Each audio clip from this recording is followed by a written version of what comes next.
Hello guys, I hope you guys are doing well. Yes. So this new video is for the discussion of the mock paper which is released by ICAI for your July 2020 examinations. Okay. एक और चीज़ मैंने ना यही same YouTube channel पे आपके GST के सारे chapters का रिवीजन वीडियोस अपलोड करके रखा है। ठीक है, आपके जीएसटी में टोटल 10 चैप्टर्स हैं। I have uploaded the revision of all the 10 chapters on the same YouTube channel, so you can revise your entire GST by listening to those revisionary lectures. Okay.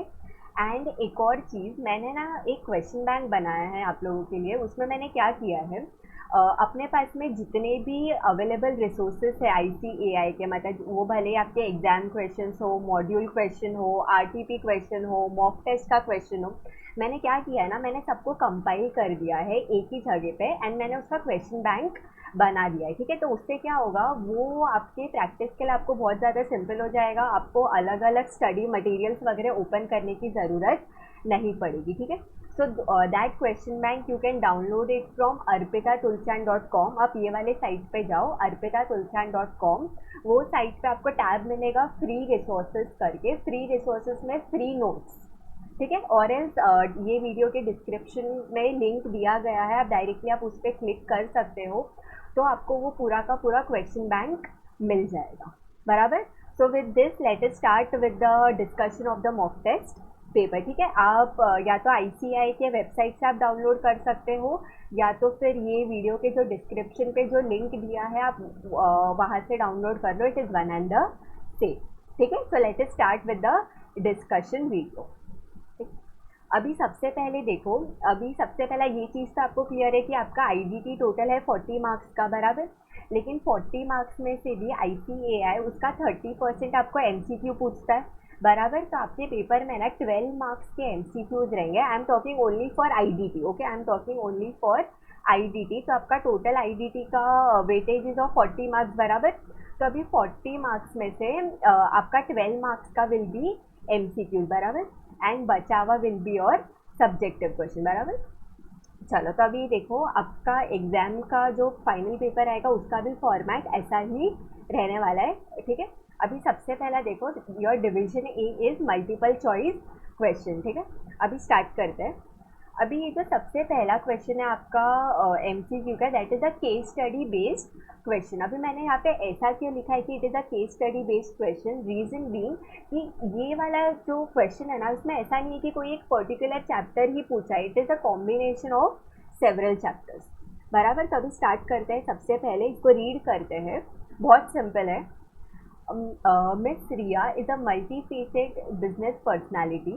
She is registered under GST from April. ठीक है, ये जो miss रिया है, she is registered under GST.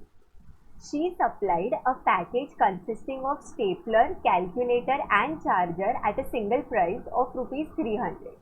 अभी उसने क्या किया है, उसने स्टेपलर, कैलकुलेटर, चार्जर वगैरह सप्लाई किया, उसके लिए उसने एक सिंगल प्राइस चार्ज किया है of ₹300। Rate of GST for stapler, calculator, charger is 5%, 12% and 18% respectively. मतलब अभी उसने तीन चीज़ें सप्लाई की है, लेकिन तीनों चीज़ का टैक्स रेट अलग अलग है। She wants to opt for composition levy. ठीक है, मतलब उसको अभी कॉम्पोजिशन स्कीम में जाना है। ठीक है। She receive the following payments during the month of May. ठीक है, सबसे पहले उसने क्या, उसको क्या पेमेंट मिला, she has earn ₹1,60,000 by performing in western music in a cultural event at a resort. ठीक है, तो मतलब ये जो मिस रिया है, उसने किसी को एक कल्चरल इवेंट में परफॉर्म वगैरह किया, उसके लिए उसको ₹1,60,000 मिला है। बराबर।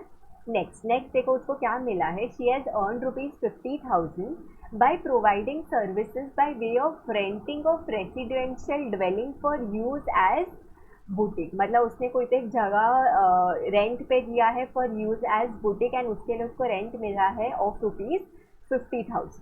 करेक्ट।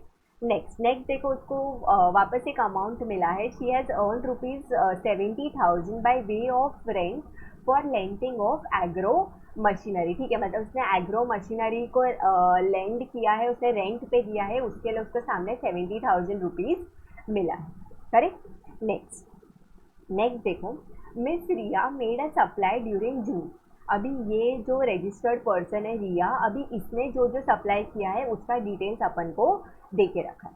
उसमें सबसे पहला क्या दिया है, basic price of the product. Basic price of the product दिया है आपका 45,000 rupees. Tax collected at source under income tax act 1961। ठीक है, ये आपका टीसीएस हो गया। टीसीएस लेकिन कौन सा वाला, आपका इनकम टैक्स एक्ट वाला, विच इज़ 2500। नेक्स्ट देखो, नेक्स्ट एक और क्या दिया है, she received a subsidy of ₹3,500 from green foundation private limited for usage of green energy and the subsidy was link to the saving energy. ठीक है, उसको कुछ तो सब्सिडी मिला है ऑफ 3,500। नेक्स्ट देखो, अभी नेक्स्ट क्या दिया है, miss Riya provides the following information regarding receipt of inward supply during the July month. ठीक है, अभी उसको जो इनवर्ड में मिला उसका डिटेल्स अपन को दे के रखा है। करेक्ट। सबसे पहला देखो क्या बोला है, Riya she has received invoice for goods having GST component of ₹30,000।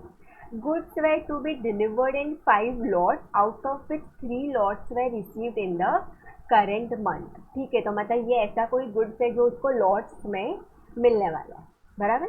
Next देखो क्या बोला है उसने, क्या परचेज किया है, she has purchased a car having GST component of ₹1,50,000 for the usage in a driving school owned by हर। ठीक है, मतलब उसने कोई कार परचेज किया है एंड वो कार कहाँ पे यूज़ कर रही है, वो उसके ड्राइविंग स्कूल में यूज़ कर रही है, बराबर। नेक्स्ट देखो क्या बोला है, miss Riya has availed health insurance service for her employees on her own and paid GST of ₹7,000 there on. मतलब उसने खुद से अपने एम्प्लॉयज़ के लिए हेल्थ इंश्योरेंस सर्विसेज लिया है, उसके लिए उसने जीएसटी पे किया है of ₹7,000। Correct. Next, transactions referred above are intrastate only. मतलब ऊपर जितने भी ट्रांजैक्शन हुए सारे सेम स्टेट्स में ही हुए, बराबर ना। सेम स्टेट्स हुआ, इसके लिए उन्होंने देखे रखा इंट्रास्टेट ओनली।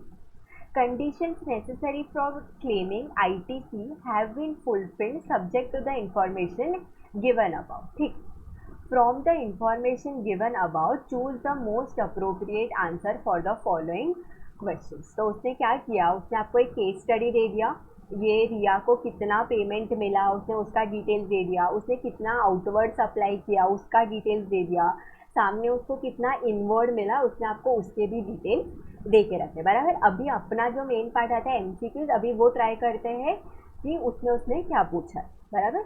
अभी सबसे पहले what would be the nature of supply and applicable rate of GST for the supply of package made by Miss Ria। ठीक है, when not registered under composition scheme। उसने क्या पूछा, what would be the nature of supply and the applicable rate of GST for the supply of package।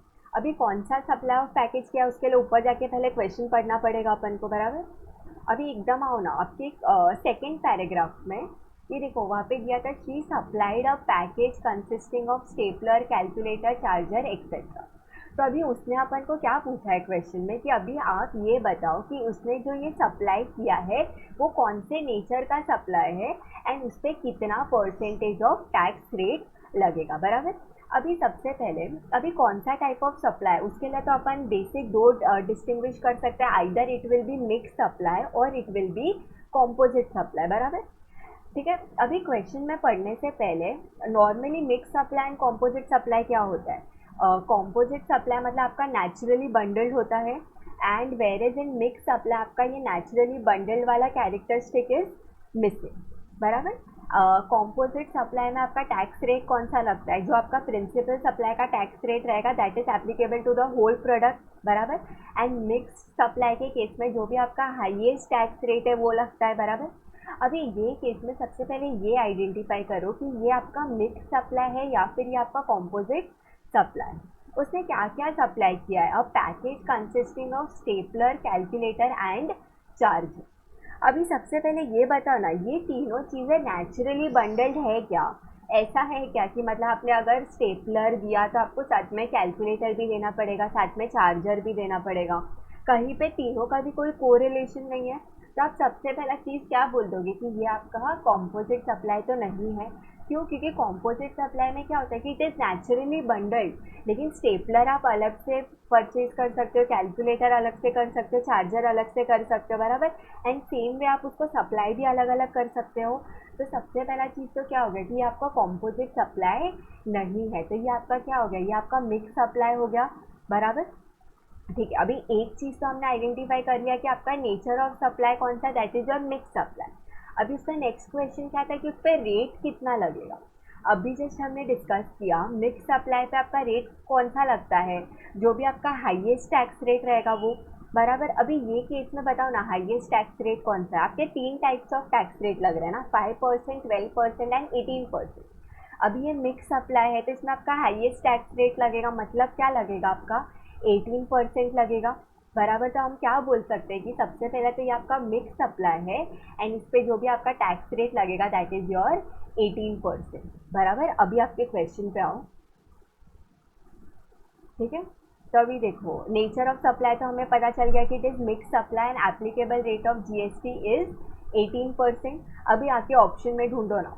सबसे पहला देखो उसने क्या बोला है, कॉम्पोजिट सप्लाई, ये तो वैसे ही रॉन्ग हो गया। सेकंड देखो उसने क्या बोला है, mix supply and applicable rate is 18%, बराबर ना। हमारा आंसर भी वही आया था कि सबसे पहले ये आपका मिक्स सप्लाई है, बिकॉज वो जो भी उसने तीन चीज़ें सप्लाई किया है वो अलग अलग सप्लाई हो सकता था, बराबर। वो तीनों चीज़ें आर नॉट नेचुरली बंडल, बराबर। एंड सेकेंडली फिर हमने क्या आइडेंटिफाई किया कि अगर वो मिक्स सप्लाई है तो उस पर सबसे हाईएस्ट टैक्स रेट लगेगा which is your 18%। So answer will be B, correct. Next देखो अब इसने क्या पूछा है, miss Riya can opt for composition scheme if she does not undertake the supply of. अभी क्वेश्चन में दिया था कि ये जो मैडम रिया है इसको कॉम्पोजिशन स्कीम में जाना है, बराबर। लेकिन याद करो ना आपका चैप्टर नंबर 3 चार्ज सेक्शन 10 आपका कॉम्पोजिशन स्कीम के बारे में बात करता है, बराबर। तो कॉम्पोजिशन स्कीम में थोड़े बहुत ऐसे कंडीशंस थे ना कि अगर आपने ये चीज़ का सप्लाई वगैरह किया या फिर अगर आपने सिर्फ वो इंटरस्टेट सप्लाई वगैरह किया तो आप कॉम्पोजिशन स्कीम में नहीं जा सकते, बराबर। तो अभी वो चीज़ सेक्शन 10 याद करके अपन ये वाले क्वेश्चन का आंसर करते हैं, ठीक है। अभी उसने क्या बोला है, miss Riya can not opt for composition scheme if she does not undertake the supply of, ठीक है। अगर अभी सबसे पहला देखो एरिएटेड वाटर, टबैको, पान मसाला एंड मिल्क, ठीक है। अभी उसने क्वेश्चन में उसने क्या पूछा है कि उसने अगर क्या क्या चीज़ का सप्लाई किया तो वो कॉम्पोजिशन स्कीम में नहीं जा सकती। देखो miss Riya can opt for composition scheme if she does not undertake the supply of, ठीक है। अभी सबसे पहले एरिएटेड वाटर, ये तो आपका नया अमेंडमेंट आया था, बराबर, कि अगर आप एरिएटेड वाटर का सप्लाई करते हो तो आप कॉम्पोजिशन में नहीं जा सकते, बराबर। तो your one of the answer can be this aerated water, correct. Second देखो, सेकंड क्या बोला है, टोबैको। अभी टोबैको याद करो ना, सेक्शन नंबर 10 में टोबैको तो क्लियरली था कि अगर कोई भी रजिस्टर्ड पर्सन है अगर वो टोबैको सप्लाई करता है, टोबैको या फिर कोई टोबैको सब्सटीट्यूट वगैरह सप्लाई करता है तो even that person can not opt for composition scheme, बराबर। So your tobacco can also be the answer. Third देखो, थर्ड पान मसाला है। पान मसाला भी आपके सेक्शन नंबर 10 में क्लियरली देके रखा था कि अगर आप सप्लाई करते हो ऑफ पान मसाला तो आप कॉम्पोजिशन में ऑप्ट नहीं कर सकते। एंड लास्ट ऑप्शन देखो, लास्ट क्या दिया है, मिल्क, ठीक है। मिल्क पे कोई भी रेस्ट्रिक्शन नहीं था, बराबर।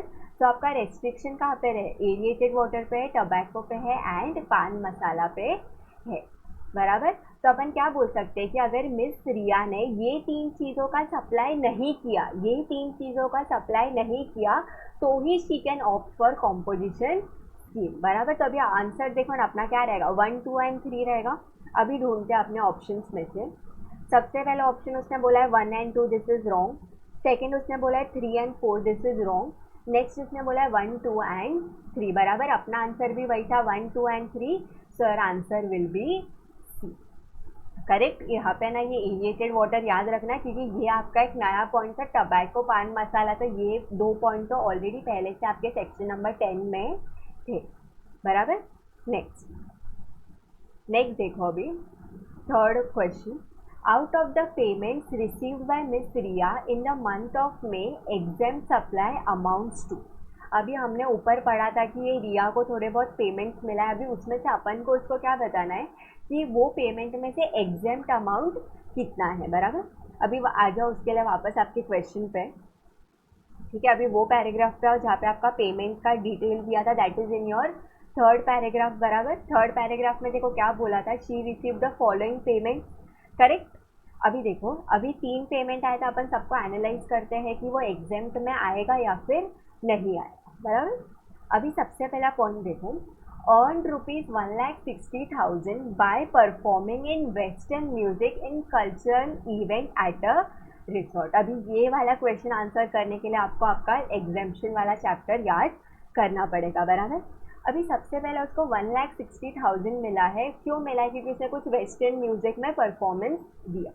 अभी बोलो ना, ये 1,60,000 ये आपका एग्जेम्प्ट सप्लाई में आएगा या फिर ये टैक्सेबल में आएगा। 1,60,000 पर उसको मिला है बिकॉज उसने कुछ तो वेस्टर्न म्यूजिक में परफॉर्मेंस वगैरह दिया था। अभी सोचो ना, एग्जेम्पशन चैप्टर याद करो, बहुत सिंपल डायरेक्ट क्वेश्चन है ये आपका। अभी ये वाला आप क्या बोलोगे, ma'am this will be taxable. Why taxable, हमने एक चीज़ पढ़ा था कि अगर अपन को कंसिडरेशन मिलता है अप टू ₹1,50,000 तो इट इज़ एग्जेम्प्ट, लेकिन वो कौन से केस में था, it was only in the case of folk और क्लासिकल डांस। वहाँ पे कहीं पे भी आपका वेस्टर्न म्यूजिक वगैरह कवर्ड नहीं था, बराबर। तो your first point will be taxable, मतलब ये तो आपके एग्जेम्प्ट के अमाउंट में इंक्लूड नहीं होगा, करेक्ट। नेक्स्ट देखो, उसको 50,000 मिला था, क्यों मिला था, by providing service by way of renting of residential dwelling for use as boutique. Renting of residential dwelling for use as boutique. अभी बोलो ना, ये 50,000 जो उसको मिला है ये वाले सर्विस से, वो टैक्सेबल होगा या फिर वो एग्जेम्प्ट होगा। अभी याद करो ना, renting of residential dwelling, exemption chapter में क्या है, renting of residential dwelling for use as residence is exempt, बराबर। Renting of residential dwelling for use as residence is exempt, बराबर। लेकिन यहाँ पे उसने क्या दिया है, फॉर यूज एज बुटीक, तो ये आपके एग्जेम्पशन में कवर नहीं होगा। देखो आपका जो एग्जेम्पशन है ना वो बहुत स्पेसिफिक है, मतलब जो अपन ने जो एग्जेम्पशन पढ़ा है सिर्फ वही एग्जेम्पशन में कवर्ड है। अगर उसके अलावा कुछ और आता है तो एवरीथिंग एल्स इज टैक्सेबल, तो ये वाला पॉइंट भी आपका टैक्सेबल हो जाएगा, बराबर। एंड लास्ट देखो, लास्ट इसमें क्या बोला है, received ₹70,000 by way of rent for letting of agro machinery. उसने एग्रो मशीनरी लेट आउट किया तो उसके लिए उसको रेंट मिला है ऑफ ₹70,000। तो अभी ये तो आपके एग्रीकल्चरल रिलेटेड है, बराबर। तो अगर उसने ये एग्रो मशीनरी वगैरह कुछ भी रेंट किया, लेट आउट किया, उसके अलावा उसको जो भी अमाउंट मिलता है दैट इज टोटली एग्जेम्प्ट, बराबर। ये आपके एग्जेम्पशन चैप्टर में एग्रीकल्चरल सर्विसेज में कवर्ड है।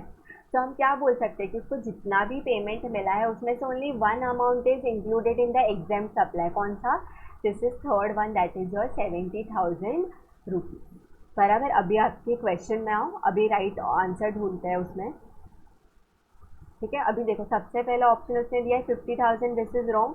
सेकेंड इज 70,000, बराबर। हमें भी आंसर 70,000 नहीं आया था, तो your answer will be option B, correct.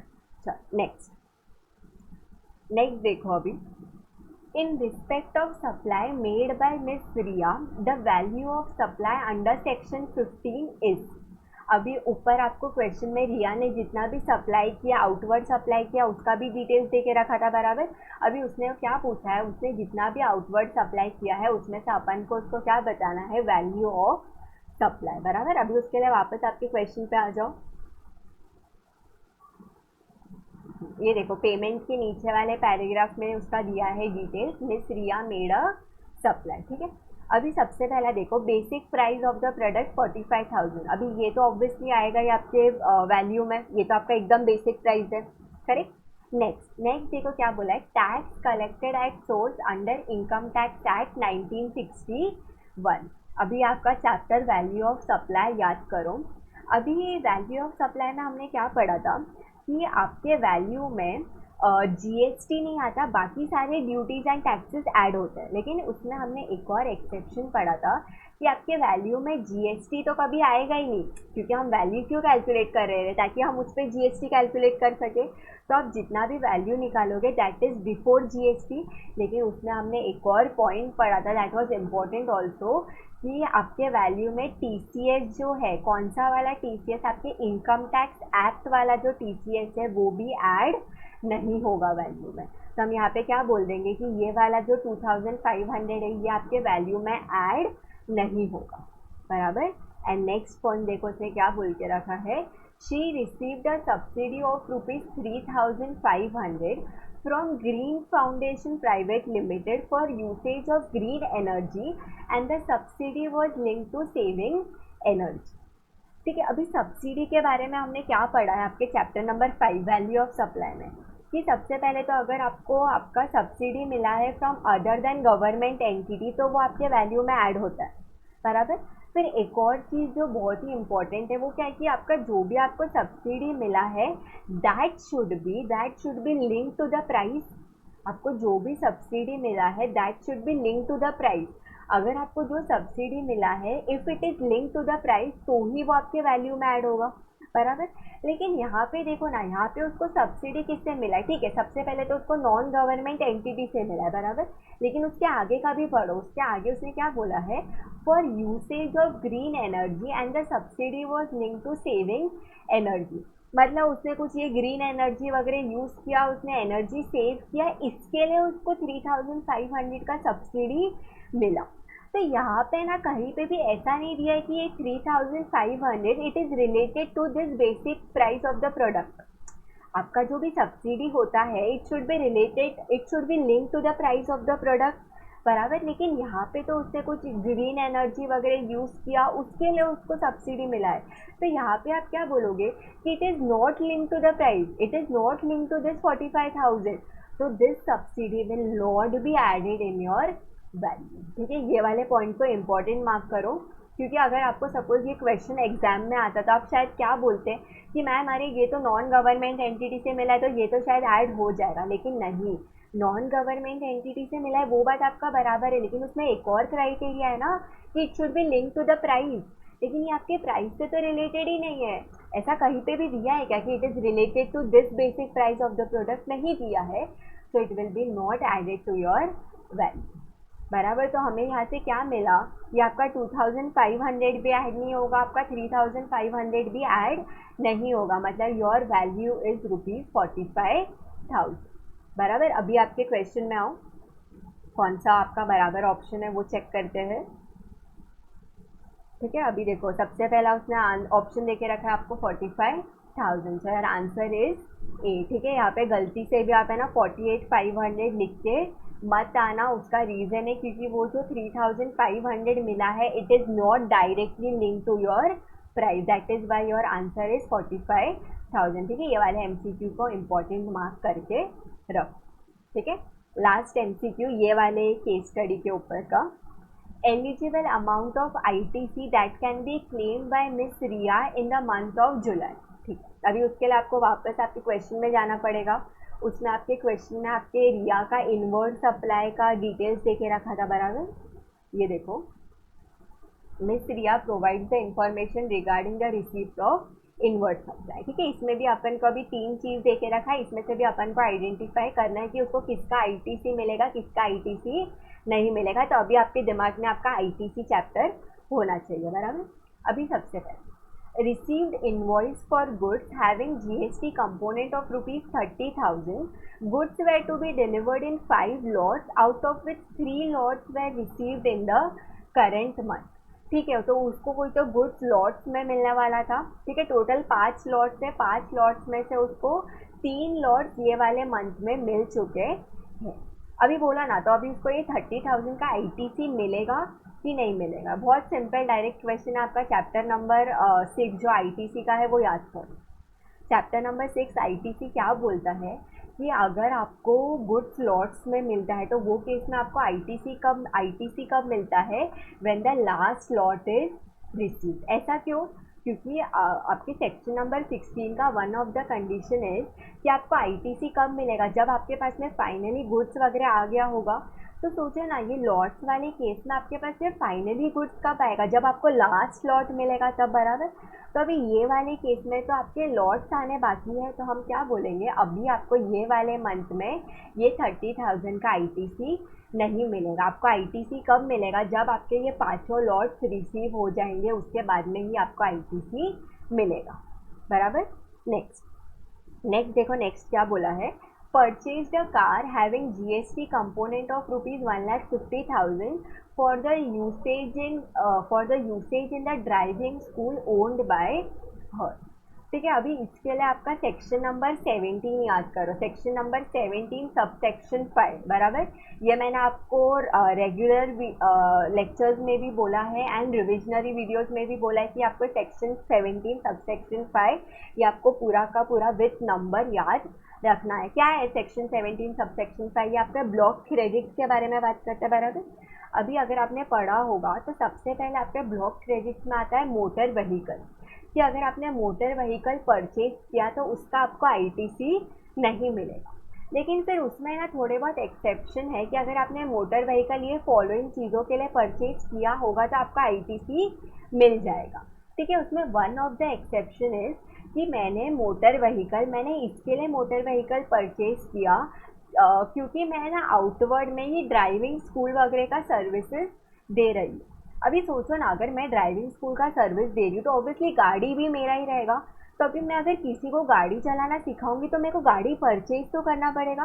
तो उन्होंने क्या बोला कि ठीक है, अगर आपने मोटर व्हीकल इनवर्ड में लिया है ताकि आप आउटवर्ड में ये ड्राइविंग वगैरह का सर्विस दे सको, तो आपको वो मोटर व्हीकल का आईटीसी मिलेगा, बराबर है। अभी देखो ना, यहाँ पे उसने क्या बोला है, purchase the car for the usage in driving school owned by her.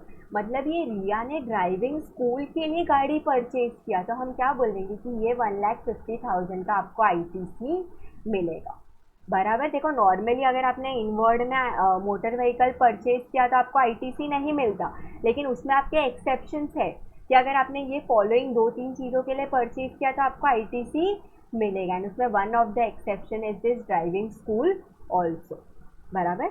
Next देखो, अब इसने क्या बोला है, Riya has availed health insurance service for her employees on her own. ठीक है, उसने खुद से ही लिया and paid GST of ₹7,000 there. अभी ये वाला भी एकदम क्लियरली आपके आईटीसी चैप्टर में कवर्ड है कि अगर आपने नॉर्मली ये हेल्थ इंश्योरेंस सर्विसेज वगैरह लिया तो आपको उसका आईटीसी नहीं मिलेगा। लेकिन उसमें एक एक्सेप्शन है कि अगर कोई भी एम्प्लॉयर ने अपने एम्प्लॉय का हेल्थ इंश्योरेंस सर्विसेज लिया अंडर एनी स्टैट्यूटरी ऑब्लिगेशन, कोई लॉ बोलता है इसके लिए अगर किसी एम्प्लॉयर ने हेल्थ इंश्योरेंस सर्विसेज लिया तो उसका आईटीसी मिलेगा। लेकिन यहाँ पे क्या दिया है कि Riya has availed the health insurance service for her employees on her own account, उसने खुद से लिया है, कोई लॉ आके नहीं बोल रहा, तो उसको ये चीज़ का आईटीसी नहीं मिलेगा। तो यहाँ पे हमने क्या देखा, ये आपको फर्स्ट पॉइंट में 30,000 का आईटीसी नहीं मिल रहा, बराबर। सेकेंड पॉइंट में आपको 1,50,000 का आईटीसी मिल रहा है, एंड लास्ट पॉइंट पे भी आपको आईटीसी नहीं मिल रहा। मतलब इन शॉर्ट ये रिया को आईटीसी कितने अमाउंट का मिल रहा है, 1,50,000 का, बराबर। अभी आपके क्वेश्चन में आओ, देखो करेक्ट ऑप्शन आपका कौन सा है। देखो, एलिजिबल अमाउंट ऑफ आईटीसी 30,000 नहीं है आपका आंसर, 37,000 भी नहीं है, your answer is C, that is 1,50,000, बराबर। तो यहाँ पे देखो, इसके लिए मैंने यहाँ पे ब्रैकेट में केस स्टडी बेस्ड क्वेश्चन लिखा था क्योंकि यहाँ पे आपके वेरियस चैप्टर्स टेस्ट हो गए हैं, बराबर। एंड ये जो हमने 5 एमसीक्यूज किए ये आपके 2-2 मार्क्स के थे, दैट इज टोटल 10 मार्क्स, बराबर। अभी नेक्स्ट 2 एमसीक्यूज देखो, बहुत सिंपल है ये अभी आपके 1-1 मार्क्स के हैं, तो टोटल आपके 12 मार्क्स के एमसीक्यूज कवर हो जाते। ठीक है, अभी सबसे पहला देखो, alcoholic liquor for human consumption is subjected to, alcoholic liquor for human consumption is subjected to state excise duty, central sales tax, value added tax, both A and B या फिर GST। बोलो ना, alcoholic liquor for human consumption। अभी ये आपके alcoholic liquor for human consumption पे आपका GST तो नहीं लगता, तो GST नहीं लगता तो क्या लगता है, आपका एक्साइज ड्यूटी लगता है, बराबर। जब भी आपका ये मैन्युफैक्चर होता है तब आपका एक्साइज ड्यूटी लगता है, एंड जब आप सेल करते हो तब या तो उस पर वैट लगता है या तो CST लगता है, बराबर। तो अपन क्या बोल देंगे, this alcoholic liquor for human consumption is subjected to state excise duty also as well as CST और VAT. So your answer will be C, that is both A and B. Correct? Next MCQ. Taxes subsumed in GST are, मतलब आपके GST आने के बाद से आपके कौन कौन से टैक्सेस अभी निकल गए. सर्विस टैक्स आपका निकल गया बराबर. लग्जरी टैक्स भी निकल गया. वैट भी निकल गया. Sir answer will B D, all of the above. अभी आपके मेनली इनडायरेक्ट टैक्सेस में कौन से टैक्सेस बचे, एक तो आपका मेन GST है, प्लस आपका बेसिक कस्टम ड्यूटी अभी भी लगता है, एंड एक और लगता है वो your tax which is levied by the local bodies बराबर. Entertainment tax which is levied by the local bodies, that is still applicable बराबर. ये वाला क्वेश्चन आपके चैप्टर नंबर 1 का है. करेक्ट. तो यहाँ पे अभी आपके MCQ वाले डिस्कशंस खत्म होते हैं. नेक्स्ट अभी आपका आता है डिस्क्रिप्टिव क्वेश्चन. ठीक है, अभी आपके MCQs 12 मार्क्स के हो गए, तो आपका descriptive will be of 28 marks. ठीक है, अभी इसमें से कैसा होगा ना, आपका डिस्क्रिप्टिव में जो भी आपका क्वेश्चन नंबर 1 रहेगा, that question number 1 is compulsory. ठीक है, एक क्वेश्चन आप ऑप्शन में छोड़ सकते हो बराबर, लेकिन जो भी आपका क्वेश्चन नंबर 1 होगा वो आपको कंपल्सरीली सॉल्व करना ही करना है बराबर. तो ये देखो, question number 1 is compulsory.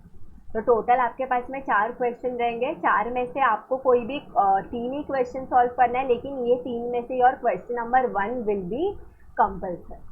Correct. अभी देखो सबसे पहला क्वेश्चन, अभी ये जो आपका फर्स्ट क्वेश्चन है that is on your chapter number 6, that is IT बराबर. चलो सॉल्व करते हैं. आपके डिस्क्रिप्टिव भी बहुत सिंपल है.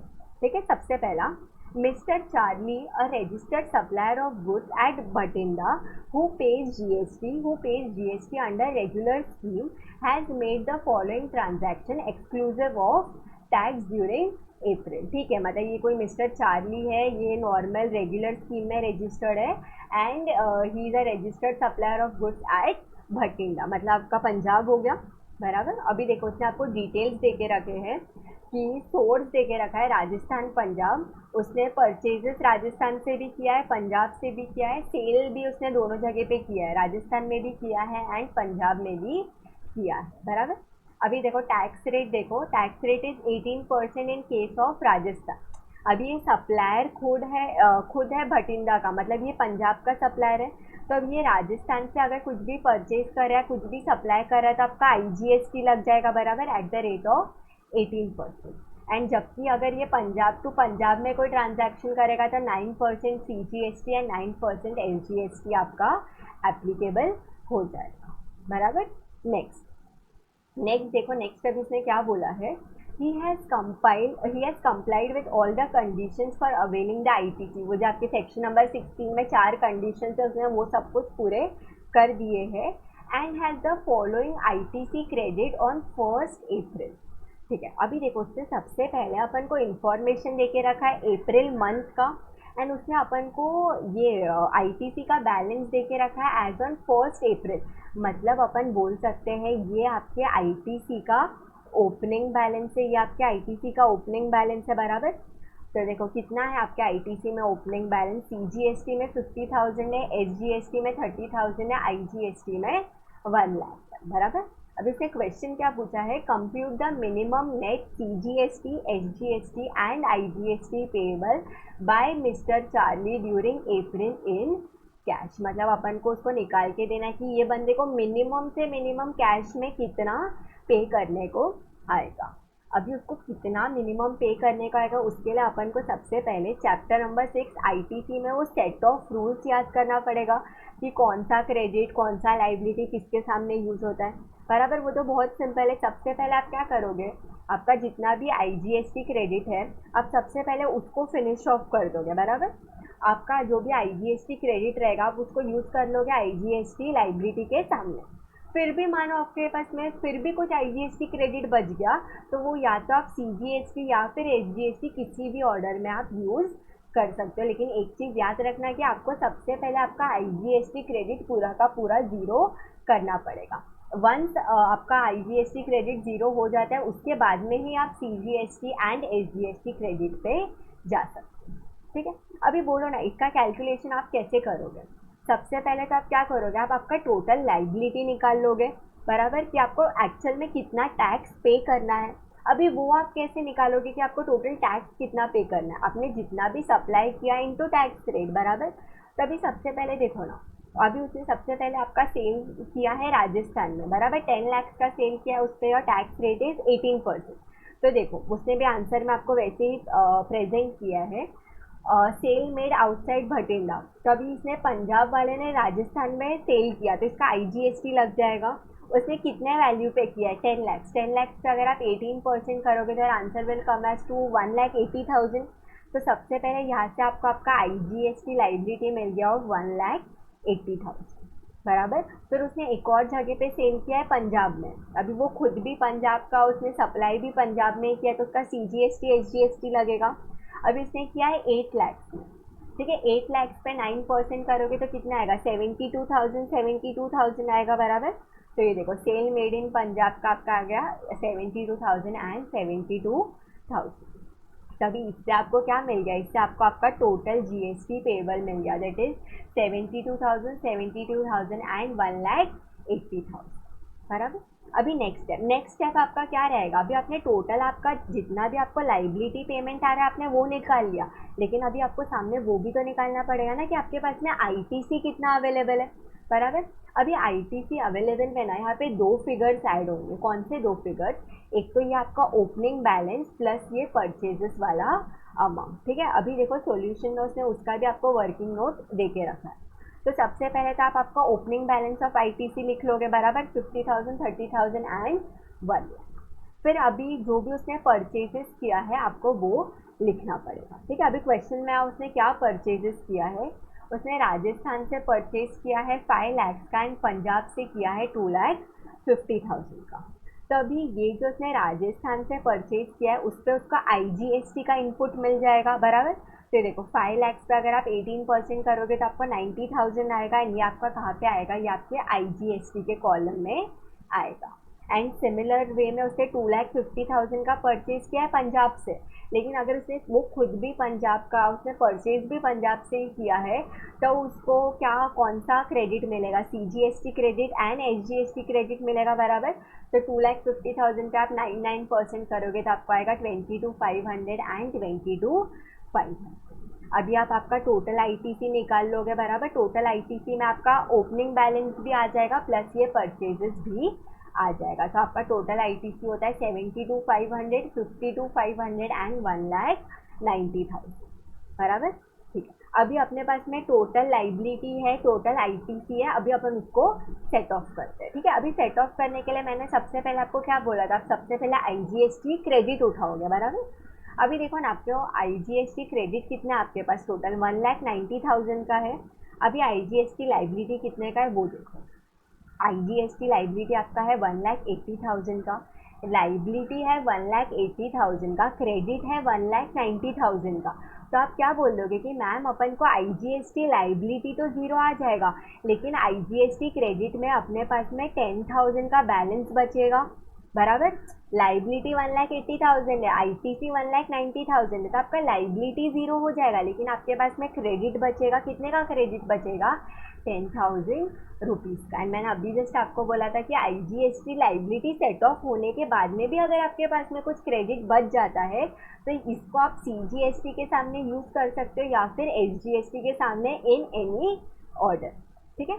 अभी उसने अपन को क्वेश्चन में क्या पूछा है कि अपन को एकदम मिनिमम से मिनिमम अमाउंट बताना है जो उसको पे करना पड़े, ठीक है। अभी अपन को डाउट आएगा कि मैम ये 10,000 CGST के सामने यूज़ करें या फिर HGST के सामने यूज़ करें। तो इसमें क्या करने का ना, इसमें ना पहले दिमाग में थोड़ा रफ कैलकुलेशन करो या तो फिर कोई पेपर पे रफ कैलकुलेशन करो कि ये 10,000 मैंने कहाँ पे सेट ऑफ किया तो ज़्यादा बेनिफिशियल होगा, ठीक है। अभी अपन क्या करते हैं, CGST लाइबिलिटी पे आते, ठीक है। अभी आपका देखो ना CGST लाइबिलिटी कितना है, 72,000 का है। आपका CGST क्रेडिट कितने का है, 72,500। ऑलरेडी आपका CGST क्रेडिट ज़्यादा ही है। तो अभी मेरे को एक चीज़ बताओ ना, अगर ये आपने 10,000 CGST के सामने यूज़ किया तो कुछ मतलब बनेगा क्या, नहीं बनेगा ना। क्यों, अरे क्योंकि आपके पास में ऑलरेडी CGST में उतना क्रेडिट पड़ा हुआ है कि आपका CGST लाइबिलिटी ज़ीरो हो जाएगा, कैसे? Your CGST liability 72,000 where is your CGST credit is 72,500, बराबर। तो भी आपके पास में 500 का CGST में क्रेडिट बचेगा। तो अभी इससे आपको एक कंक्लूजन समझना चाहिए कि ये 10,000 मेरे को CGST में तो यूज़ नहीं करना, ठीक है। अभी अगर मानो कि मैंने यूज़ कर लिया तो क्या होएगा, यहाँ पे मेरा CGST में क्रेडिट हो जाएगा 10,500 का, बराबर। एंड CGST का क्रेडिट SGST के सामने यूज़ नहीं हो सकता, तो क्या फ़ायदा होगा? CGST में बिन मतलब का इतना क्रेडिट बचा रहेगा एंड SGST में आपको उतना लाइबिलिटी आ जाएगा, ठीक है। तो हमने क्या दिमाग में कैलकुलेशन किया कि देखो CGST में अगर मैं ऐड नहीं भी कर रही ना तो भी मेरा कुछ भी पेमेंट मेरे को नहीं आ रहा। तो उससे मैंने एक कंक्लूजन निकाल दिया कि ये जो 10,000 है वो मेरे को CGST में यूज़ नहीं करना, उसको मैं कहाँ पे यूज़ करूँगी? मेरे SGST लाइबिलिटी, ठीक है। अभी देखो, अभी आपका SGST लाइबिलिटी कितना है? 72,000 का है। उसमें सबसे पहले मैं मेरा 10,000 IGST यूज़ करूँगी, तो अभी मेरा लाइबिलिटी कितना बचा? 62,000 का बचा। 72,000 में से 10,000 IGST का है तो 62,000 का बचा।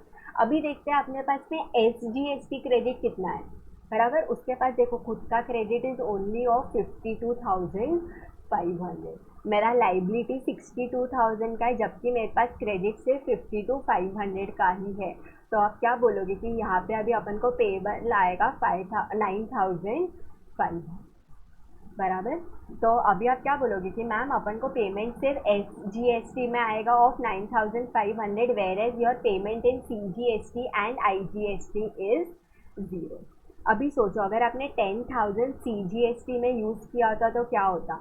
आपके पास में CGST क्रेडिट बढ़ जाता एंड सामने आपका SGST लाइबिलिटी भी बढ़ जाता, क्योंकि भले ही आपके पास में CGST में क्रेडिट पड़ा होता, लेकिन एक चीज़ याद करो ना, CGST का क्रेडिट आप SGST लाइबिलिटी के सामने यूज़ कर सकते हो क्या? नहीं कर सकते। क्यों? क्योंकि स्टेट और सेंटर का नहीं बनता। तो इसके लिए आपको डिसाइड करना पड़ेगा कि मैं जितना भी मेरे पास अगर कुछ IGST क्रेडिट बचता है तो मैं उसको कहाँ पे यूज़ करूँ, बराबर। तो हमने क्या लॉजिकली सोचा कि देखो CGST में यूज़ करके फ़ायदा नहीं है। क्यों? क्योंकि CGST में वैसे भी मेरा पेमेंट 0 ही आ रहा है। अभी मानो कि अगर मेरे पास CGST में थोड़ा कुछ पेमेंट आता तो 10,000 में से उतना अमाउंट मैं CGST में यूज़ कर लेती एंड बचा हुआ मैं SGST में यूज़ कर लेती। इससे क्या होगा? 3 लाइबिलिटी में से मेरे को सिर्फ एक ही टैक्स में पेमेंट आएगा, बराबर। चलो नेक्स्ट। तो ये आपका क्वेश्चन था, फुल फ्लैग क्वेश्चन था आपका 8 मार्क्स का, बराबर। एंड एक चीज़ देखो, ये आपका क्वेश्चन नंबर 1 था, मतलब ये आपका कंपलसरी क्वेश्चन था, करेक्ट। अभी नेक्स्ट क्वेश्चन, क्वेश्चन नंबर 2 पे आओ, ठीक है। क्वेश्चन नंबर 2 में 2 पार्ट है। सबसे पहला ए पार्ट देखो, ये आपका है chapter number 5 value of supply पे, मतलब आपको इसका वैल्यू कैलकुलेट करना, ठीक है। देखो उसे क्या बोला है, Kashi limited supplies machinery to Alisha limited dealer in same state, provides following particulars regarding the same, determine the value of taxable supply of machinery, ठीक। अभी सबसे पहला देखो, price of machinery exclusive of taxes and discount. तो अभी ये तो आपके वैल्यू में आएगा 5,50,000, this is your basic price, correct. Next देखो क्या है, one part is directly fitted in machinery at the place of Alisha Limited, amount paid by Alisha Limited directly to the supplier as per the contract, this amount should be paid by Kashi Limited and not included in price। मतलब वो क्या बोल रहा है, खुद से एक part fit किया, उसके लिए पेमेंट करना चाहिए था सप्लायर को, लेकिन पेमेंट किसने किया है? आपके recipient that is Alisha limited ने पे किया है। तो ये याद करो ना, ये आपका सेक्शन नंबर 15 में कवर्ड था कि any amount which the supplier is liable to pay, but if it is paid by recipient then it will be included in the value of supplier. तो यहाँ पे क्या हुआ है, amount is paid by the Alisha limited, बराबर, लेकिन ये amount किसको पे करना चाहिए था? It should have been paid by Kashi limited. तो हम क्या बोल देंगे, this amount is it should have been actually paid by the supplier but it is paid by the recipient, so this 20,000 will also be included in your value, correct। next देखो, installation and testing charges for machinery not included in price, ठीक है। अभी अगर वो कुछ भी supply कर रहा है उसके रिलेटेड अगर आपका सप्लायर कुछ भी कॉस्ट इंकर करता है तो वो आपके वैल्यू में ऐड हो जाएगा। तो अभी उसने क्या किया, उसने मशीनरी के लिए इंस्टॉलेशन एंड टेस्टिंग चार्जेस इंकर किया है, तो ये 25,000 भी उसके वैल्यू में ऐड हो जाएगा। नेक्स्ट देखो, discount at the rate 2% on machinery price recorded in invoice. अभी आपको याद करो ना, आपका वैल्यू ऑफ सप्लाई वाला चैप्टर, आपको कौन से डिस्काउंट का डिडक्शन मिलता है which was already known before the supply, या फिर जो आपके इनवॉइस में रिकॉर्डेड होना चाहिए। तो अभी उसको 2% डिस्काउंट दिया है on the machinery price which is recorded in the invoice.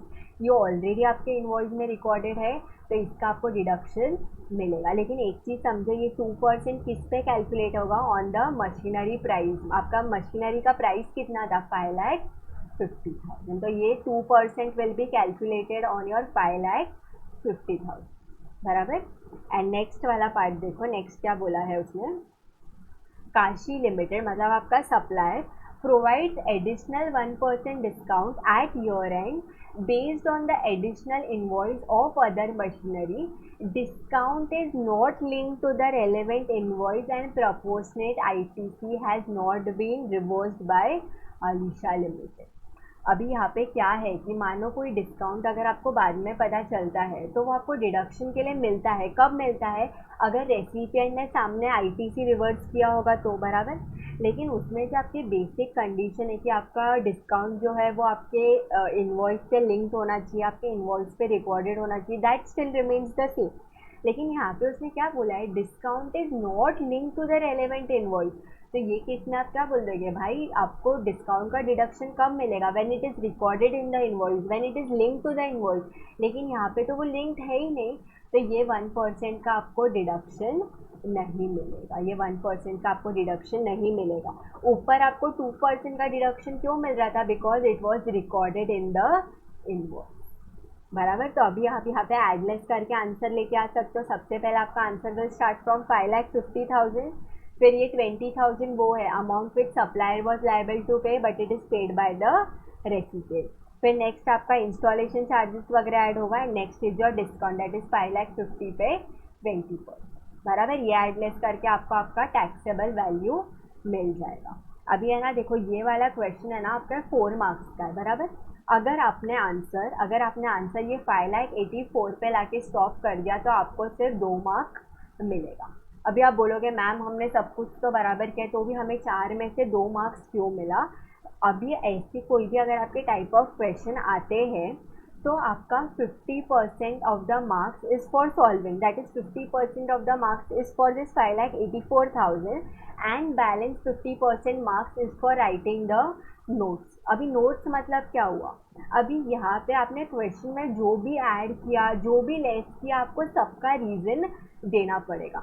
अभी जैसे ये प्राइस ऑफ द मशीनरी, ये तो आपका बेसिक प्राइस है, तो ये आपके सेक्शन 15 के हिसाब से ऐड होगा। फिर नेक्स्ट पॉइंट में आपको एक्सप्लेनेशन देना पड़ेगा कि सेक्शन 15 बोलता है कि if any amount which supplier was liable to pay but it is paid by the recipient, तो भी वो वैल्यू में ऐड होगा। वैसे आपको हर एक पॉइंट का रीजनिंग देना पड़ेगा, ठीक है। आप नॉर्मल जो कैलकुलेशन करोगे उसका आपको 50% मार्क्स मिलेगा, एंड ये नोट्स लिखने का आपको 50% मार्क्स मिलेगा। एंड एक चीज़ याद रखना, एग्जाम में नोट्स ऐसे लिख के आना है ये सोच के कि एग्जामिनर को कुछ भी नहीं आता। अब यहाँ पे आप क्या बोलोगे, प्राइस ऑफ द मशीनरी, हाँ ठीक है ना, ये तो आएगा ही। आपको ये भी ऐसा अज्यूम करना है कि इतना भी एग्जामिनर को नहीं पता है। ये 5 पॉइंट है, आपके पास में 5 पॉइंट्स का नोट्स होना चाहिए, तो ही आपको पूरा का पूरा 4 मार्क्स मिलेगा। एंड सेम वे जो हमने क्वेश्चन नंबर 1 किया था ये सेट ऑफ वाला, उसमें भी आपको वो सेट ऑफ वाला रूल्स लिख के आना पड़ेगा कि कौन सा लाइबिलिटी किसके सामने सेट ऑफ होता है। फिर आपका IGST क्रेडिट 0 होगा तो ही आप आगे जा सकते हैं, बराबर। आप उसको जितना डिटेल्ड वे में एक्सप्लेनेशन दोगे वो आपको उतना खुशी खुशी मार्क्स देगा, बराबर। चलो नेक्स्ट क्वेश्चन। अभी क्वेश्चन नंबर 2 का बी पार्ट देखो, ये आपके चैप्टर नंबर 4, ये आपके एग्जाम्शन वाले चैप्टर पे बेस्ड है। बहुत सिंपल क्वेश्चन है। सबसे पहला देखो उसने क्या बोला है, Richmond Kids is a play school located in Delhi.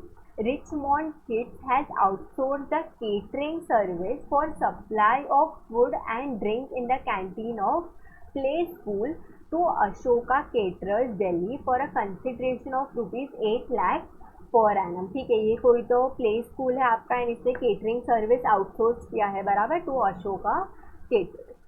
Examine whether the supply of food and drink or catering service from Ashoka Caterers to Richmond Kid is exempt from GST। अभी ये जो प्ले स्कूल का ये जो outsourcing वाला service जो उसने दिया है, आउटसोर्स किया है, ये एग्जेम्प्ट है या फिर नहीं।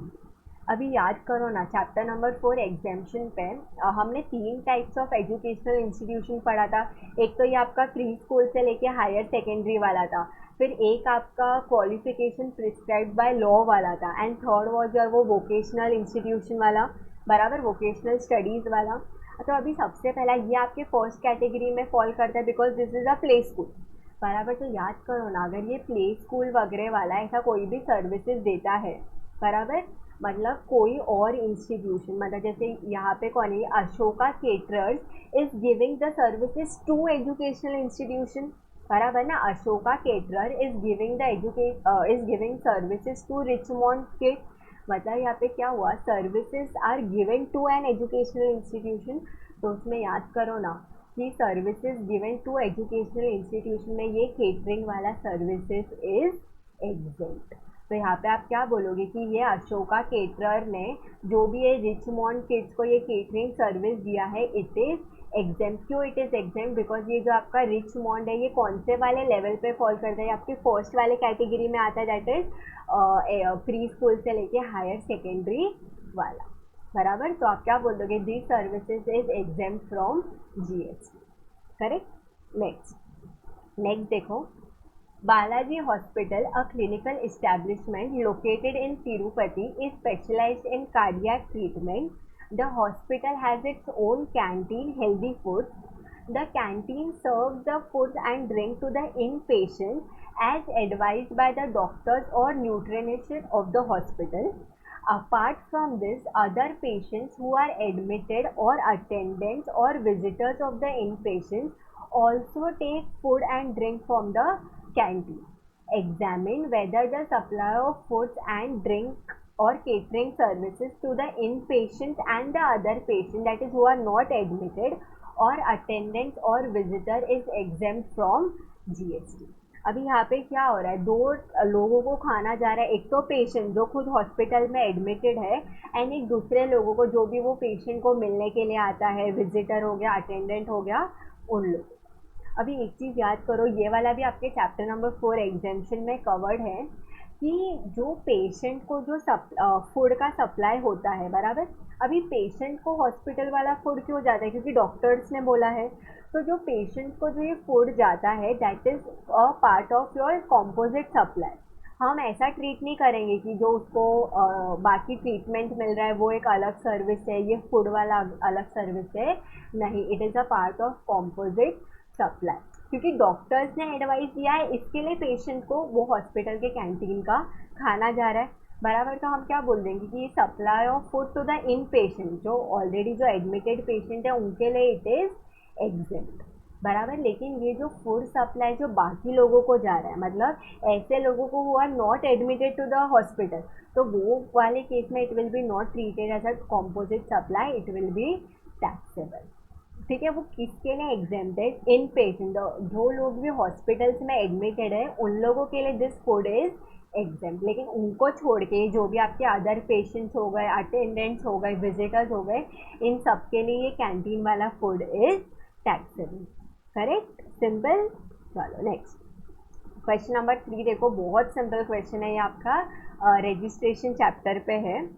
देखो उसने क्या बोला है, determine the effective date of registration in the following cases. आपको सिर्फ इफेक्टिव डेट ऑफ रजिस्ट्रेशन उसको बताना है, ठीक है। सबसे पहला, Apsara tele services is an architect in Lucknow, its aggregate turnover exceeds ₹20 lakhs ऑन 25th of October, ठीक है। It submits the application on 27th of November, ठीक है। Registration certificate is granted to it on 5th of December। अभी registration chapter में हमने क्या पढ़ा है कि जब भी आप लाइबल होते हो रजिस्ट्रेशन के लिए, उसके within 30 days you have to apply for registration, बराबर। लेकिन मानो अगर आपने 30 डेज के अंदर रजिस्ट्रेशन के लिए अप्लाई कर दिया, तो आपका इफेक्टिव डेट ऑफ रजिस्ट्रेशन क्या होता है? The date from which you became liable, बराबर। लेकिन मानो मैं आलसी हूँ या फिर कोई और रीज़न की वजह से मैंने 30 डेज के अंदर एप्लीकेशन नहीं किया, तो वो केस में माई इफेक्टिव डेट ऑफ रजिस्ट्रेशन है जो दिन पे मेरे को रजिस्ट्रेशन सर्टिफिकेट वगैरह मिलता है वो डेट, बराबर। अभी ये केस में देखो ना क्या हुआ है।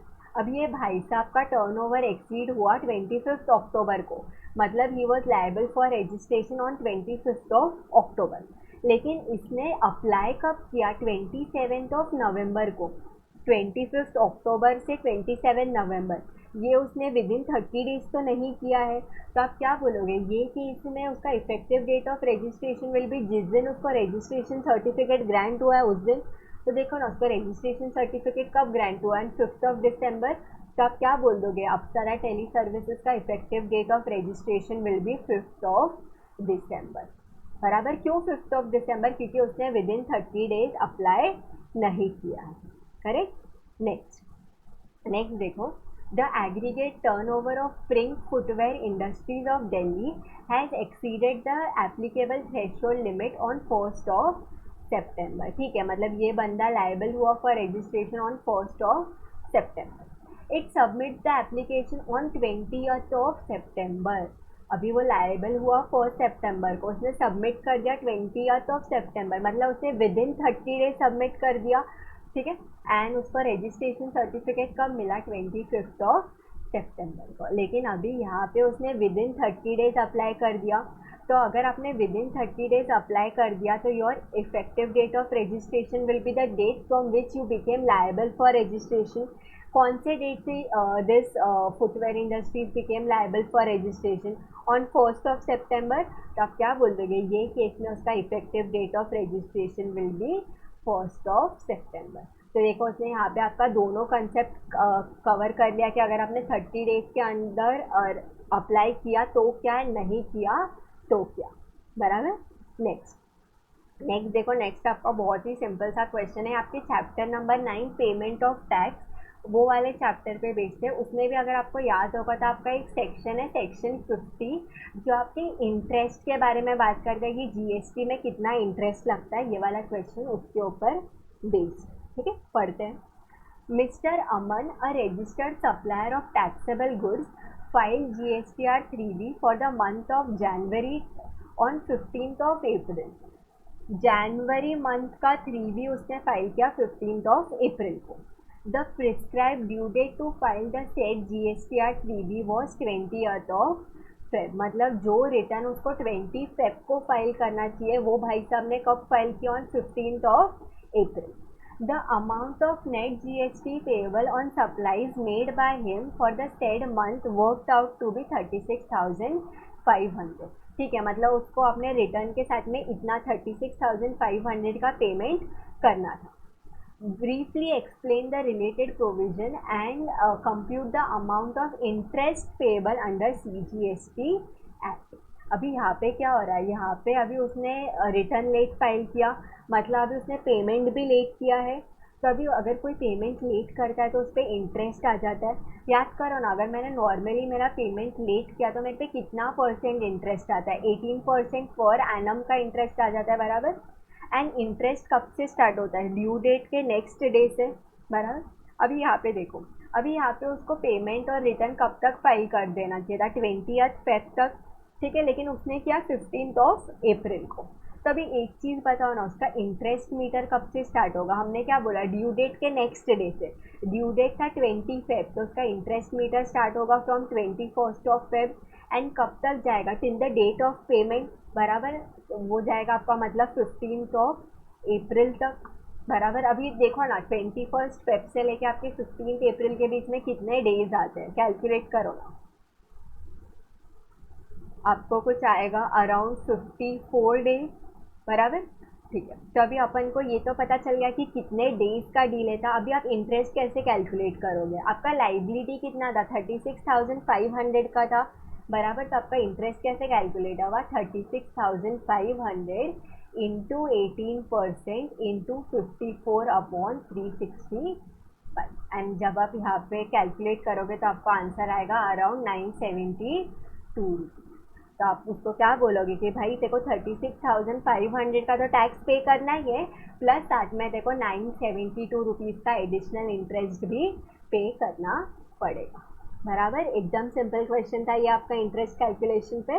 चलो नेक्स्ट क्वेश्चन, क्वेश्चन नंबर 4 देखो। क्वेश्चन नंबर 4 में भी आपका दो पार्ट है। सबसे पहला ए पार्ट देखो, ये आपके चैप्टर नंबर 2 सप्लाई पे है, ठीक है। Explain the services provided by way of tolerating non performance of a contract and it's chargeability under the provision of CGST act 2017। Services provided by way of tolerating non performance of a contract, ठीक है। अभी मानो ना कि अगर suppose आपने किसी के साथ में भी आप किसी कॉन्ट्रैक्ट में एंटर होते हो, और मानो कि आप किसी के साथ में कॉन्ट्रैक्ट में एंटर हुए लेकिन आपने एंड मोमेंट पे जाके कॉन्ट्रैक्ट ब्रीच कर दिया, बराबर। तो अगर आपने कोई भी कॉन्ट्रैक्ट वगैरह ब्रीच कर दिया तो आपको सामने वाले इंसान को फाइन, पेनल्टी, डैमेजेस वगैरह देना पड़ेगा, बराबर ना। ये तो शायद आपने CPT आपके फाउंडेशन में भी इंडियन कॉन्ट्रैक्ट एक्ट में पढ़ा होगा कि अगर आपने कोई भी कॉन्ट्रैक्ट वगैरह ब्रीच कर दिया, अगर आपने कोई भी कॉन्ट्रैक्ट वगैरह तोड़ दिया तो उसके लिए आपको आपका ये फाइन, डैमेजेस, पेनल्टी वगैरह पे करना पड़ता है। तो अभी हम लोग क्या पूछ रहे हैं कि explain the services provided by way of tolerating non performance of a contract and it's chargeability under provision of CGST act. अभी ये जो non performance of a contract है ना, ये ऑलरेडी आपके चैप्टर नंबर 2 में हमने पढ़ा है कि अगर आपने कोई भी non performance of a contract किया तो उसके लिए सामने डैमेजेस वगैरह पे करना पड़ेगा। It can be in the form of damages, penalty, fines वगैरह एक्सेट्रा। तो उन लोग क्या बोलते हैं कि ये वाला जो service of tolerating non performance of a contract, it is treated as supply as per section number 7, बराबर। तो ये देखो, इसका एक बार आप आंसर पढ़ो।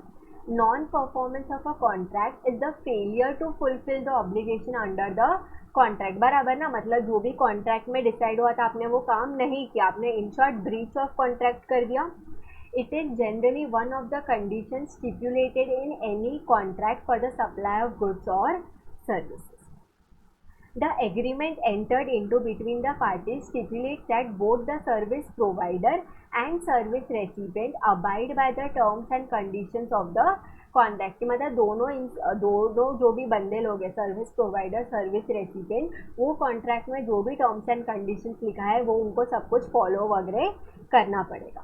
In case any of the parties breaches the contract for any reason including non-performance of the contract, then such person is liable to pay damages in form of fine, penalty to the other party। बराबर, suppose मैंने आपको बोला था कि मैं आपको कोई तो एक चीज़ का सप्लाई करूँगी लेकिन मैंने सप्लाई नहीं किया, मतलब ये मेरा नॉन परफॉर्मेंस हो गया।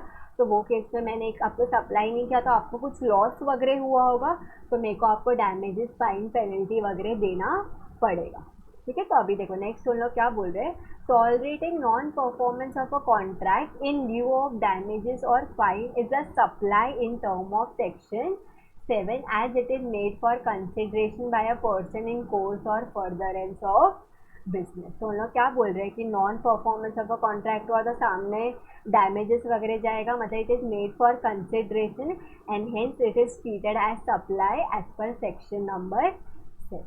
So non-performance of a contract is treated as a supply as per section number 7, ठीक है। तो देखो ये क्या बोल रहा है, further tolerating non performance of a contract is treated as supply of service in terms of schedule 2 of the CGST act. देखो अगर आप याद करो ना, चैप्टर नंबर 2 सप्लाई सेक्शन 7 में 3 शेड्यूल था, शेड्यूल 1, शेड्यूल 2, शेड्यूल 3। उसमें से शेड्यूल 2 आपको क्या बता रहा था कि कौन से सप्लाई आपके गुड्स है, कौन से सप्लाई सर्विसेज है। तो शेड्यूल 2 में क्लियरली देके रखा है कि this non performance of a contract is treated as supply of service, ठीक है। लेकिन इसमें एक एक्सेप्शन है जो शायद आपने पढ़ा होगा कि however in case of supplies to government, non performance of a contract is exempt from GST। तो देखो नॉर्मल सारे केस में नॉन परफॉर्मेंस ऑफ कॉन्ट्रैक्ट हुआ, सामने कंसिडरेशन है इन the form of penalty, fine, so it is taxable. लेकिन जहाँ पे भी आपका गवर्नमेंट आ जाता है, जहाँ पे भी गवर्नमेंट को सप्लाई हुआ रहेगा, वो केस में this non performance is exempt from GST. बराबर, ये आपके चैप्टर नंबर 4 में एग्जेम्पशन वाले चैप्टर में कवर्ड है कि नॉर्मल लोगों को, नॉर्मल किसी को सप्लाई किया तब वहाँ पर नॉन परफॉर्मेंस ऑफ कॉन्ट्रैक्ट हुआ तो it is taxable under section 7, मतलब it is treated as supply of service. लेकिन अगर इस गवर्नमेंट को सप्लाई किया वो केस में ऐसा कुछ नॉन परफॉर्मेंस ऑफ कॉन्ट्रैक्ट वगैरह हुआ तो it is totally exempt from GST. Correct. तो इसमें आप दो कंफ्यूजन बना सकते हो कि नॉर्मल लोगों को सप्लाई किया तो it is treated as supply of service as per section number 7, लेकिन अगर गवर्नमेंट को सप्लाई किया तो it is exempt from GST. Correct. चलो next question, last question, question number 4B। ये देखो, ये आपके चैप्टर नंबर 10 रिटर्न का क्वेश्चन है।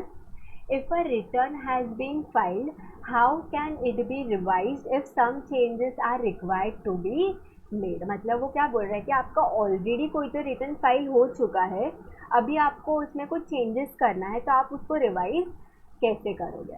अभी याद करो ना, आपका चैप्टर नंबर 10 रिटर्न्स, ये तो हमने एकदम क्लियरली पढ़ा था कि जीएसटी में आपके कोई भी रिटर्न्स रिवाइज नहीं हो सकते। There is no concept of revision of returns under GST.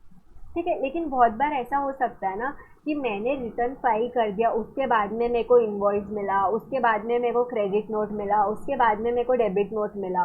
तो अभी भले ही मेरे को बाद में मिला, लेकिन मेरे को उसको रिकॉर्ड तो करना पड़ेगा, उसको मेरे को मेरे रिटर्न्स में भी दिखाना पड़ेगा। तो अभी डाउट क्या आता है कि मैम हमने तो ऑलरेडी रिटर्न फाइल कर दिया ना, तो अभी जो बाद में इनवॉइस वगैरह मिला उसका हम क्या करें। तो उन लोग क्या बोलते हैं कि ठीक है, माना ये तो क्लेरिकल ह्यूमन एरर है कि हो सकता है कि आपने इनवॉइस रिटर्न फाइल कर दिया, उसके बाद में आपके पास में कुछ इनवॉइस वगैरह आ रहे हैं, तो आपके दिमाग में क्वेश्चन क्या आएगा कि अभी हमें रिटर्न रिवाइज करने को दो। तो उन्होंने एक क्लियर लॉ बना दिया कि भाई जीएसटी में रिटर्न्स आपके रिवाइज नहीं हो सकते। तो अभी नेक्स्ट डाउट होता है फिर मैम जो इनवॉइस वगैरह रह गए थे हम उसको रिकॉर्ड कैसे करेंगे। तो उन लोग क्या बोलते हैं कि हमने ना आपको एक अमेंडमेंट टेबल दिया है GSTR1। बराबर, GSTR1 आपका क्या है, ये आउटवर्ड सप्लाई वाला रिटर्न है। तो उन लोगों ने क्या बोला है, हमने ना आपको GSTR1 में एक अमेंडमेंट टेबल करके दिया है। आपको जो कुछ भी चेंजेस करना होगा वो आपको करना होगा थ्रू दैट अमेंडमेंट टेबल। बराबर, लेकिन ये अमेंडमेंट भी आपको एक स्पेसिफाइड टाइम लिमिट तक ही करना पड़ेगा। बराबर, वो नेक्स्ट मंथ का सितंबर या फिर आपका एनुअल जीएसटी ऑडिट का date whichever is earlier. बराबर, तो लोग क्या बोलते हैं, देखो हमें ना आपको रिटर्न रिवाइज करने को तो नहीं देंगे, आप GSTR1 में with in the prescribe time limit आप अमेंडमेंट टेबल यूज़ करके आप आपका रिटर्न रिवाइज आपको आपके रिटर्न में जो कुछ भी चेंजेस करना है आप वो चेंजेस कर सकते हो। फिर उन लोग क्या बोलते हैं कि अभी ये चेंजेस आप कब करोगे। अभी फॉर एग्जांपल मेरे को है ना, मेरा अप्रैल मंथ का कोई एक इनवॉइस छूट गया था, वो मेरे को ध्यान आया जून के मंथ में। तो उन लोग क्या बोलते हैं, आपको जो मंथ में जो क्वार्टर में आपको आपका मिस्टेक पता चलता है ना, वो मंथ के वो क्वार्टर के रिटर्न में आप जाके उसको अमेंड करते हो। बराबर, तो ये देखो, द ओमिशन और incorrect particular discovered in the return can be rectified in the return to be filed for the month or quarter during which such omission or incorrect particulars are noticed। मतलब जब भी आपको mistake का पता चल रहा है वो मंथ के आप GSTR1 में जाओ, आप आपका अमेंडमेंट टेबल यूज़ करो एंड अमेंडमेंट टेबल के थ्रू जाके आप आपका चेंजेस कर सकते हो। लेकिन be clear with one thing कि आपका रिटर्न रिवाइज नहीं हो सकता, आपको जो कुछ भी चेंजेस करना पड़ेगा वो आपको नेक्स्ट मंथ के रिटर्न्स वगैरह में अमेंडमेंट टेबल के थ्रू करना पड़ेगा। Correct. So this was all about the discussion of your mock paper. आपने देखा होगा आपके मॉक पेपर बहुत सिंपल था, एज सच उसमें कुछ भी एकदम बाउंसर क्वेश्चन नहीं था। तो सबसे पहला चीज़ तो ये है कि आप डायरेक्टली मॉक क्वेश्चन सॉल्व करने के लिए मत जाना। मेक श्योर कि आपका एक बार पूरा फुल सिलेबस पढ़ के हो गया हो, फिर आप रिवाइज कर सकते हो। बराबर, मैंने भी यही वाले यूट्यूब चैनल पे प्लेलिस्ट डाला है, उसमें आपके सारे 10 चैप्टर्स के रिवीजन कवर्ड है, आप पहले वो सुन सकते हो, उसके बाद में you can jump to this mock का discussion video. And one more thing जो आपको करना है कि आपको ये GST का क्वेश्चन बैंक डाउनलोड करना है। बराबर, आप कौन से साइट से डाउनलोड करोगे, arpitatuलचान.com कॉम से, ठीक है। तो उसमें आपको क्या होगा, आज तक ICAI ने जितने भी क्वेश्चंस पूछे हैं IDT में, पर्टिकुलरली GST में, आपको सब कुछ एक जगह पे मिल जाएगा, बराबर। उसका डिस्क्रिप्शन, ये लिंक में भी दिया गया है। आई होप कि ये वाला वीडियो आपके लिए यूजफुल रहा होगा, correct. So we are done with the discussion of mock paper.